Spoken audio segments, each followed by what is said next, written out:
Hello guys, I hope आप सभी बहुत बढ़िया होंगे और ग्रेटनेस की ओर एक कदम और चलने के लिए तैयार होंगे। आज हम लोग बहुत इंटरेस्टिंग टॉपिक पर बात करने वाले हैं, लेकिन उससे पहले मैं आपको एक कोट बताना चाहता हूँ जो कि स्पाइडरमैन मूवी से है। With great power comes great responsibility. लेकिन कई बार आपने नोटिस किया है कि इसका उल्टा भी सही होता है, मतलब with great responsibilities comes great power. तो आज हम लोग एक ऐसे विषय पर बात करने जा रहे हैं जिसके बाद मतलब ये वीडियो ख़त्म होने के बाद आपको पता चल जाएगा कि जो भी पूरा लाइफ का आपका आज तक का पर्सपेक्टिव था वो शायद गलत था, आपका वो कहीं ना कहीं चेंज हो जाएगा। दूसरी तरफ आपको ये भी समझ में आ जाएगा कि आपको किन चीज़ों का ख्याल रखना है, किन चीज़ों का नहीं रखना है, किन चीज़ों के बारे में परेशान होना है, किन चीज़ों के बारे में नहीं होना है। तो ये सारी चीज़ें धीरे धीरे करके आपको समझ में आने लगेंगी। अब हमारा एम ये है कि जितने भी हो सके उतना आपको इस वीडियो में मैं स्टडी बेस्ड, साइंस बेस्ड, जितना भी हो सके प्रैक्टिकल लाइफ एग्जांपल्स के साथ मैं आपको ये सारी चीज़ें समझाने की कोशिश करूँगा। आपने अगर नोटिस किया होगा ना अपने आसपास, तो सिर्फ दो प्रकार के लोग होते हैं। पहले वो जो हमेशा आप देखेंगे कि वो कंप्लेन करते रहेंगे, हमेशा जो भी चीज़ उनके लाइफ में आज वो जो भी स्टेज पर है वो हमेशा दूसरों पर फेंकते रहेंगे। कुछ अच्छा हुआ तो खुद पे ले लेंगे, कुछ खराब हुआ तो दूसरों पे फेंक देंगे। अब क्या होता है, ऐसे लोगों के मुंह से आप आमतौर पे क्या सुनेंगे? अरे यार एजुकेशन सिस्टम खराब है अपने यहाँ का, अरे यार सरकार खराब है अपने यहाँ की, अरे यार मेरे मदर फादर ने मेरे को अच्छा गाइडेंस नहीं दिया है, मेरे पास हमेशा से रिसोर्सेज नहीं थी, मेरी तो किस्मत ही खराब है। वो हमेशा कहीं ना कहीं आप नोटिस करेंगे कि वो ब्लेम रहेंगे, वो कंप्लेन करते रहेंगे। लेकिन जो दूसरे प्रकार के लोग होते हैं वो आप देखेंगे वो हमेशा खुद पर फोकस करते हैं। वो क्या करते हैं कि चलो ठीक है, ये चीज़ खराब हो गई है, मैं देखता हूँ इसको कैसे ठीक कर सकता हूँ, मेरे कंट्रोल में क्या क्या है। तो इसको आप अगर और जनरलाइज करने की कोशिश करेंगे तो दो प्रकार के लोग ऐसे डिफाइन होंगे। पहले वो जो हमेशा अपनी कमियों के लिए या अपनी लाइफ की सिचुएशंस के लिए एक्सटर्नल फैक्टर्स पर फोकस करते हैं। दूसरे वो जो अपनी कमियों के लिए, अच्छाई के लिए, दोनों के लिए इंटरनल फैक्टर्स पर डिपेंड करते हैं। मतलब क्या हुआ, फर्स्ट वाले वो हैं जो कहीं ना कहीं ऐसी चीज़ों को ब्लेम कर रहे हैं जो डायरेक्टली या इनडायरेक्टली उनके कंट्रोल में ही नहीं है। अब मुझको ये बताइए कि जो चीज़ें कंट्रोल में नहीं है क्या उनका हम कुछ कर सकते हैं? अगर बाहर बारिश हो रही है और आप उस चीज़ को लेकर परेशान हो रहे हैं अननेसेसरीली, तो बारिश का तो हम कुछ कर नहीं सकते हैं। तो इसका मतलब ये हुआ कि वो जो स्ट्रेस है, वो जो मेंटल हम लोग खुद को परेशान कर रहे हैं, उसका कोई सेंस नहीं बनता है।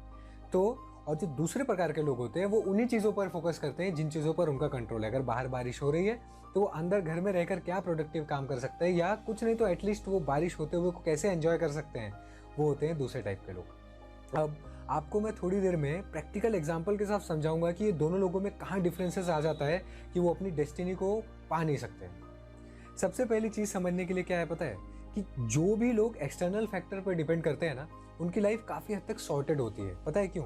दिखने में, क्योंकि ऐसा होता है कि वो जो भी चीज़ें कर रहे हैं ना वो उनको आसान होती हैं।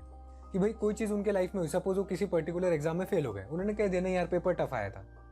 अब उनको खुद में इंप्रूवमेंट करने के लिए मेहनत करने की, पसीना बहाने की कोई ज़रूरत नहीं है। बॉडी नहीं बन रही क्योंकि मेरी जीन्स ही खराब है यार, मेरे दादा परनाना सब मोटे थे। तो अगर उसने ऐसे एक्सटर्नल फैक्टर पे कर दिया तो बेसिकली उसकी लाइफ आज के लिए इजी हो जाती है। टेम्परेरीली उसको ज़्यादा स्ट्रेस नहीं है, उसको पसीना नहीं बहाना है।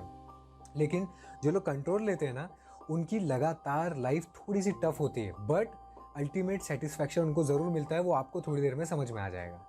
सिगमंड फ्रॉइड का एक बहुत फेमस कोट है जिसमें वो कहते हैं कि most people don't want freedom because freedom requires responsibilities, और रिस्पॉन्सिबिलिटी से बहुत सारे लोग डरते हैं।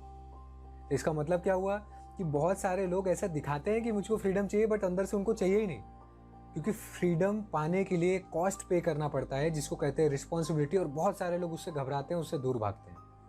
अब जो हम लोग थोड़ी देर पहले डिस्कस कर रहे थे ना, दो प्रकार के लोग, उसमें से जो दूसरे होते हैं ना वो फ्रीडम सीकर्स होते हैं। मतलब वो चाहते हैं कि वो अपने लाइफ की रिस्पॉन्सिबिलिटीज़ लें, और इस कारण से चाहे अच्छा हो चाहे बुरा, वो दोनों चीज़ों की रिस्पॉन्सिबिलिटी लेते हैं, और कहीं ना कहीं इस कारण से वो लोग लॉन्ग टर्म में लाइफ में सक्सेसफुल होते हैं।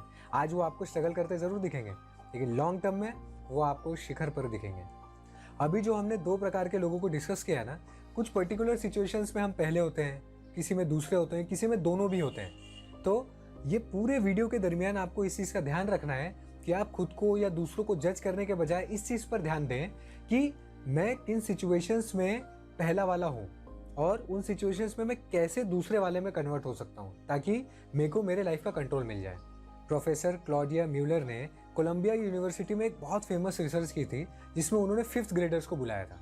अब वो 5th ग्रेडर्स को दो हिस्सों में बांट दिया, एक था ग्रुप ए, एक था ग्रुप बी। ग्रुप ए को और बी को दोनों को सेम प्रकार के टास्क दिए गए। दोनों ने कैसे इर्रेस्पेक्टिव ऑफ कैसा उन्होंने परफॉर्म किया, अच्छा किया है खराब किया है, सबको उन्होंने A+ ग्रेड दिया। बस डिफरेंस इतना था कि जो ग्रुप ए था उनको उन्होंने जाते हुए बोला क्योंकि आपके पास एक गॉड गिफ्ट है, इस कारण से कहीं ना कहीं आप इन सारी चीज़ों को अच्छे से कर पाए हैं। तो ग्रुप ए को उन्होंने एक ऐसी चीज़ बता दिया जो कि उनके कंट्रोल से बाहर थी, और जो ग्रुप बी है उसको उन्होंने बताया कि तुम ये कर पाए क्योंकि तुमने लगातार फोकस किया, तुम लगातार मेहनत करते रहे, तुम हार्ड वर्किंग हो, तुम में टैलेंट्स है, तुम अच्छा कर सकते हो और तुम हमेशा ऐसे ही रहोगे अगर तुम मेहनत करते रहे तो। ये डिफरेंस है, ग्रुप ए को ऐसी चीज़ें बताई जो एक्सटर्नल है, ग्रुप बी को ऐसी चीज़ें बताई जो इंटरनल है। अब होता क्या है, उसके बाद उन्होंने कुछ दिनों बाद फिर से ग्रुप ए और ग्रुप बी को बुलाया, ईजी से आसान दोनों प्रकार के टास्क दोनों को फिर से दिए लाइकवाइज। अब क्या हुआ, जो ग्रुप ए था, जब पूरे टास्क होने के बाद उन्होंने नोटिस किया कि इसका परफॉर्मेंस काफ़ी गिरा हुआ है, और जब उनसे पूछा गया कि क्या तुमको टास्क करने में मज़ा आया, तो उन्होंने कहा नहीं, हमको टास्क करने में मज़ा नहीं आया, हमारा मन नहीं लग रहा था। क्यों? क्योंकि उनको ऐसा लग रहा था कि उनमें गॉड गिफ्ट है, तो ये हार्ड वाले टास्क मुझसे हो क्यों नहीं रहे। उस कारण से उन्होंने आसान आसान वाले तो सब कर लिए जो गॉड गिफ्ट के जरिए हुए थे, लेकिन कठिन वाले नहीं कर पाए। अब क्या हुआ, जो ग्रुप बी था उनका परफॉर्मेंस काफ़ी लेवल पे बढ़ा। वो लोग सारे हार्ड टास्क ज़रूर नहीं कर पाए, लेकिन उन्होंने पूरा फन लिया। मतलब जब उनसे पूछा गया कि आपने क्या इस चीज़ को एंजॉय किया, तो उन्होंने बोला हमको तो बहुत मज़ा आया, बहुत सारी चीज़ें सॉल्व नहीं हुई बट मज़ा बहुत आया। क्या होता है कि विद प्रैक्टिस, विद फोकस, उन्होंने पूरा फोकस अपना उस काम में डाल दिया, इधर उधर फोकस करने के बजाय। उससे क्या हुआ, उन्होंने सिर्फ उन चीज़ों पर फोकस किया जो उनके कंट्रोल में थी। तो ये स्टडी भी ये शो करती है कि आप अगर उन चीज़ों पर फोकस करेंगे जिन चीज़ों पर आपका पूरी तरह से कंट्रोल है। अब इसको दो टर्मिनोलॉजीज दी गई हैं जो आप बाहर सुनेंगे, यूट्यूब पर या गूगल पे आप सर्च करेंगे तो आपको मिल जाएंगी। एक कहा जाता है इसको सर्कल ऑफ इन्फ्लुएंस, मतलब आप उन चीज़ों पर फोकस करें जिन चीज़ों पर आपका इन्फ्लुएंस है। और एक होता है लोकस ऑफ कंट्रोल, मतलब आप जो लोकस होता है, मतलब जो एक एरिया होता है जिसके अंदर आपका पूरी तरह से कंट्रोल है, आप उस फोकस करें। तो ये दोनों प्रकार की चीज़ें आपको वहाँ मिल जाएंगी। तो इस स्टडी से हमको एक बहुत इंपॉर्टेंट चीज़ समझ में आई, वो ये है कि अगर आप पूरी तरह से खुद पर विश्वास रखकर कि मुझ में टैलेंट है, मुझ में स्किल है, मैं मेहनत कर सकता हूँ, मुझ में फोकस करने की कला है, अगर आप उन चीज़ों पर फोकस करके उनको ही इम्प्रूव करने की कोशिश करेंगे तो आप इन जनरल लाइफ में बहुत सक्सेसफुल बनेंगे। अब मैं आपको एक रियल लाइफ एग्जांपल देने की कोशिश करता हूँ जिसमें हम 2-3 केस सिनेरियो एक ही कहानी में ले लेंगे ताकि हम सब रिलेट कर सकें। इमेजिन करते हैं कि एक जय नाम का लड़का है। मैं पहले आपको उसकी प्रेजेंट कंडीशन क्या है वो बताता हूँ, फिर उसने सपोज ये वीडियो देख लिया या गूगल पे कुछ सर्च कर लिया जिसके कारण उसको ये सारी चीज़ें पता चली जो अभी तक हमने वीडियो में डिस्कस किए हैं। उसने ये चेंजेस इसके कारण जो लाए हैं, उसके बाद उसकी लाइफ में क्या हुआ, ये हम दोनों सिनेरियोस को समझने की कोशिश करेंगे। अब पहला केस सिनेरियो ऐसा है कि उसको लगता है कि उसके आसपास अच्छे दोस्त नहीं हैं, उसके पास एक अच्छा लाइफ पार्टनर नहीं है, और उसका कारण उसको लगता है ये है कि वो दिखने में, जब बाय बर्थ ही वो दिखने में थोड़ा अगली है, मतलब दिखने में थोड़ा सा गंदा है। इस कारण से उसको लगता है कि उसके पास अच्छे दोस्त या अच्छा गर्लफ्रेंड नहीं है। अब दूसरा, उसके जॉब के पर्सपेक्टिव पे आ जाते हैं। जॉब वो एक ऐसी कर रहा है जिसमें उसका मन नहीं लगता है, जिसमें बेसिकली उसका इंटरेस्ट नहीं है।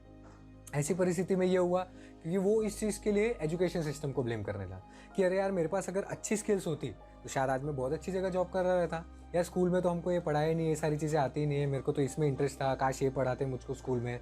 तो उसने एजुकेशन सिस्टम, गवर्नमेंट, इस सब को ब्लेम करना चालू कर दिया। थर्ड केस सिनेरियो लेते हैं कि उसको उसके सीनियर्स जॉब में अप्रिशिएट नहीं करते हैं, मतलब उसका जो बॉस है वो उसकी तारीफ नहीं करता है या उस कारण से उसको प्रमोशन नहीं दे रहा है। इसके लिए उसके पास, जय के पास रीजनिंग थी कि बॉस में स्किल ही नहीं है कि वो अपने जूनियर्स को अप्रिशिएट कर सके या उनकी अच्छी स्किल्स को देख सके। अब क्या हो रहा है, इस कारण से उसको प्रमोशन नहीं मिल रहा है। तो अब ये थी उसकी पुरानी केस सिनेरियोस। अब क्या हुआ, उसने ऐसे ही किसी वीडियो को देखा और उसने प्रैक्टिकली इन चीज़ों को अप्लाई करने का सही में एफर्ट लिया कि नहीं यार, लाइफ में चेंज करना है, मैं देखता हूँ क्या क्या कर सकता हूँ। उसने खुद को टाइमलाइन दिया कि 1 साल में मैं धीरे धीरे करके ये सारी चीज़ों को चेंज करूँगा। सबसे पहले वो आ गया बॉडी लैंग्वेज पे। उससे अपनी बॉडी लैंग्वेज पे काम करना चालू किया। उसने ये एक्सेप्ट किया कि चलो ठीक है, मेरा शायद कलर उतना फेयर नहीं है, मेरा शायद फेस कट उतना अच्छा नहीं है, बट मैं बॉडी लैंग्वेज तो अच्छा कर सकता हूँ, मैं मेरा ड्रेसिंग स्टाइल तो अच्छा कर सकता हूँ, मेरी कम्युनिकेशन स्किल्स तो अच्छा कर सकता हूँ, मैं दूसरों को इस तरह से बात कर सकता हूँ, इस तरह से उनके लिए ट्रस्टवर्दी हो सकता हूँ कि लोग मुझ पर भरोसा करें, मुझसे दोस्ती करें। फ्रेंड्स के लिए तो बेसिक क्वालिटी लॉयल्टी है, तो उसने वो डेवलप करना चालू किया। अब आप नोटिस करें कि वो चीज़ों पे ही फोकस कर रहा है जिन पे वो कंट्रोल कर सकता है। इस कारण से क्या हुआ, वो और कॉन्फिडेंट दिखने लगा, वो और पॉजिटिव बात करने लगा। अब मुझको ये बताइए कि एक तरफ एक बंदा है जो सिर्फ कंप्लेंट्स कर रहा है, जो नेगेटिविटी के तरह से पूरा घिरा हुआ है, और दूसरा है जो पॉजिटिव है, जिसका बॉडी लैंग्वेज पॉजिटिव है, जो कॉन्फिडेंट फील कर रहा है, जो आप जिस पे आप भरोसा कर सकते हैं, तो ऑब्वियसली आप सेकंड वाले को डेट करेंगे। इस कारण से उसके पास एक अच्छे दोस्तों का सर्कल बनने लगा। उन दोस्तों में से ही एक लड़की के साथ उसकी रिलेशनशिप चालू हो गई, जो कि एक अच्छी सक्सेसफुल रिलेशनशिप की ओर जा रही थी।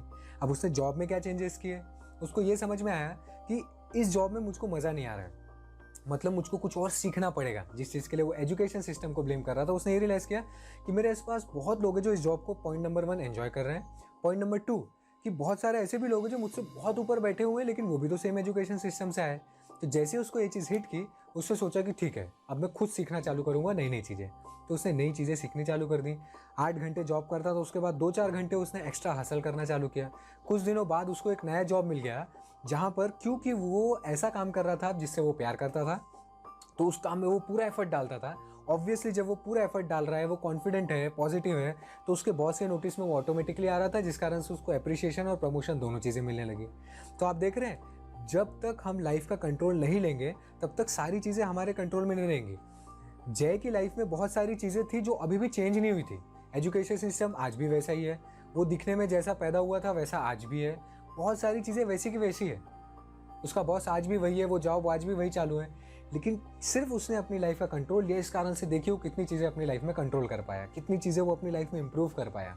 अब सिंपल सी बात ये है कि आप 2 कंडीशंस को इमेजिन कीजिए। एक कंडीशन ऐसी है जिसमें लाइफ आप अपने रूल्स के हिसाब से अपने तरीके से चला रहे हैं, जिसमें आप अपने तरीके से नहीं चला रहे हैं। ये दोनों में से कौन सा चूज़ करेंगे यार? सिर्फ चूज़ करना है आपको, अभी करना कुछ नहीं है।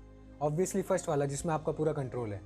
तो ये पूरे वीडियो में बेसिकली मैंने वही समझाने की कोशिश की है कि 2 ही प्रकार की चीज़ें हैं, एक पे कंट्रोल है, एक पे नहीं है। जिन पे नहीं है उनके लिए आप अगर स्ट्रेस लेते रहेंगे, तो जिन पे कंट्रोल है उन पर आपका फोकस कम लगेगा, इधर आपकी एनर्जी ज़्यादा जाएगी, आप नेगेटिव होते जाएंगे, और टेक्निकली आप उनको वैसे भी चेंज नहीं कर सकते हैं। तो अब यहाँ से करना क्या है, आपको वो सारी चीज़ें कागज़ पर नोट डाउन करनी है, जो आप वीकली करते हैं, जो आप डेली करते हैं, जो आप मंथली करते हैं, जिन चीज़ों का आप स्ट्रेस लेते हैं, जिन चीज़ों को लेकर आप खुश होते हैं। तो आप उन कौन सी चीज़ों को लेकर खुश होते हैं जिन पर आपका कंट्रोल है। उससे क्या होगा, आपकी खुशी भी धीरे धीरे करके आपके कंट्रोल में आ जाएगी। ऐसी कौन सी स्किल्स हैं जो आपको बाय बर्थ मिली हुई है और जो आप अभी सीख सकते हैं, इन दोनों का कॉम्बिनेशन करके आप और बेहतर परफॉर्म कर सकते हैं लाइफ में। ऐसी कौन सी चीज़ें हैं जिनको लेकर मैं अननेसेसरी आज तक स्ट्रेस ले रहा था। अब इन चीज़ों को आप धीरे धीरे एलिमिनेट कर देंगे, क्योंकि आपको महसूस होगा कि जो बाहर बारिश हो रही है उससे मेरा कोई लेना देना नहीं है। जब बारिश हो रही है तो मैं चाय लूँगा, पकौड़े लूँगा और उनको खाना शुरू कर दूँगा। जब रात है तब मैं तारों को देखूँगा, जब दिन है तब मैं उजाले पे फोकस करूँगा। इस प्रकार का जब आपका पर्सपेक्टिव बनता चला जाएगा, तब आप लाइफ में ऑटोमेटिकली ग्रो करते चले जाएंगे। अब क्या ये वीडियो देखने के तुरंत बाद आप में एकदम चुटकी बजाते ही कोई मैजिक हो जाएगा और चेंज हो जाएगा? बहुत सारे लोग इस मैजिक का इंतजार कर रहे हैं, बट ऐसी कोई चीज़ नहीं है। आपको down the line 1 to 2 years का टाइम खुद को देना पड़ेगा। टोनी रॉबिन्स का एक कोट है जो शायद यहाँ पर बहुत अच्छा बैठेगा। वो कहते हैं कि most of the people under estimate what they can do in a decade, but they over estimate what they can do in an year. मतलब बहुत सारे लोग ऐसे हैं जो अंडर एस्टिमेट करते हैं कि वो 10 साल में क्या कर सकते हैं, लेकिन वो ओवर एस्टिमेट करते हैं कि वो 1 साल में क्या कर सकते हैं। उस कारण से वो फेलियर के रास्ते पे चले जाते हैं। तो आप खुद को समय दें, पेशेंस रखें, बस दिमाग में एक चीज़ रखें कि मुझको सिर्फ उन चीज़ों के बारे में ही फोकस करना है, मेरे को सिर्फ उन चीज़ों को इंप्रूव करना है जिस पर मेरा पूरी तरह से कंट्रोल है, जो मेरे लोकस ऑफ कंट्रोल के अंदर है, जो मेरे सर्कल ऑफ इन्फ्लुएंस के अंदर है। और जिस दिन से आप इन चीज़ों को करना शुरू कर देंगे, आपकी लाइफ बहुत सक्सेसफुल हो जाएगी और हाँ, वो आपके कंट्रोल में रहेगी। तो आई होप कि आज के इस वीडियो से आपने बहुत सारी चीज़ें सीखी हो, और मैं चाहता हूँ कि जितनी चीज़ें आप सीख रहे हैं उनको प्लीज़ प्लीज़ प्लीज़ अपनी लाइफ में अप्लाई ज़रूर करें, वरना ये वीडियो भी उस वीडियो की तरह बन जाएगा जो आपने इससे पहले बहुत सारे देखे हैं और आज भी आपको ऐसे ही मोटिवेशनल वीडियो की ज़रूरत पड़ रही है। आप लगातार प्रैक्टिकल जो भी चीज़ें आपको लग रही है ना, ये पूरे वीडियो में से सिर्फ एक चीज़ को निकालना है। ये जितनी भी देर का वीडियो, सिर्फ एक छोटी सी चीज़ को निकालना है और उसको मुझको आज अप्लाई करना है, ये सोच लेना है। आप ऐसा सिर्फ इस वीडियो के साथ नहीं, कभी भी कुछ भी सीखें तो कोशिश करें कि उसमें से एक बिट मैं अभी तुरंत लगाऊंगा और ये आपके कंट्रोल में है। तो आई होप कि आज की इस वीडियो से बहुत सारी चीज़ें सीखी होंगी, आप बहुत सारी चीज़ें अप्लाई करेंगे, और मिलते हैं नेक्स्ट वीडियो में ऐसी किसी और अच्छे टॉपिक के साथ। तब तक के लिए stay tuned and let's make the greatness common.